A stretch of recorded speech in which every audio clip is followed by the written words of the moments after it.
Hey everyone, I'm Katie and this is South Island Kitchen. I have a whole bunch of my favorite recipes that I want to share with you, so I hope you'll stick around.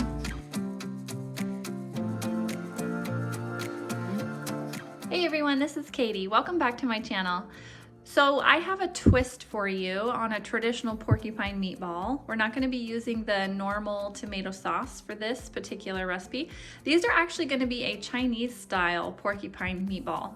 At our wedding, I asked for my mom to make Chinese meatballs because they're just one of my favorites and they're sweet, and she said, yeah, but you have to help me roll them. So her and I rolled hundreds and hundreds of meatballs by hand, and we froze them in gallon Ziploc bags so they'd be ready on my wedding day.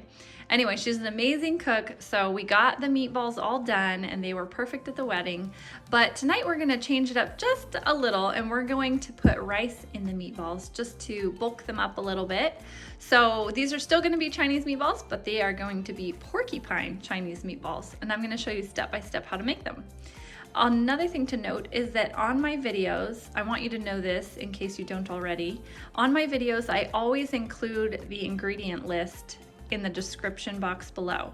So if you don't remember everything that I put in the recipe while you're watching it, you can go back later, click on that little down arrow, go in the description box area, and all the ingredients are listed below. Okay, let's throw together these porcupine meatballs. So I've got 2 pounds of ground beef in my bowl here of my mixer. I've got 1 cup of uncooked white rice, 2 eggs, I've got a 1/4 cup of soy sauce, low sodium, and then I filled it up with 3/4 of water. So 1 cup of liquid going in there. And then I've got half of a small yellow onion diced that I'm also gonna add in.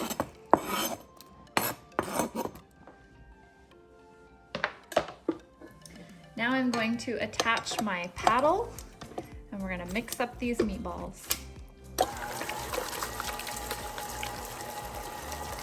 So I've got a tray here lined with foil and one of these little cookie drying racks. I've sprayed it with nonstick spray.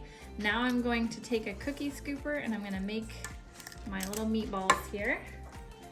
And I'm gonna put them on my tray. And I'm gonna do this with this whole bowl of meat. I'm gonna make a whole bunch of meatballs. I got 26 meatballs rolled out here. I'm gonna put them in the oven at 400 degrees for 25 minutes. I'm gonna go ahead and put our sauce together now that our meatballs are out of the oven. I've got 32 ounces of beef broth here that I'm gonna put in the pot. I've got 1/2 cup of apple cider vinegar in here and a 1/4 cup of soy sauce. We've got a 20-ounce can of crushed pineapple, 1/3 cup of flour, and 1 cup of sugar. I'm gonna go ahead and whisk that all around, and once it's nice and hot, we're gonna add all our meatballs to the sauce, and we're gonna finish cooking the rice inside the meatballs for another 15 to 20 minutes. You wanna know for sure that the rice is done by seeing that it puffs up, and then we'll know they're ready.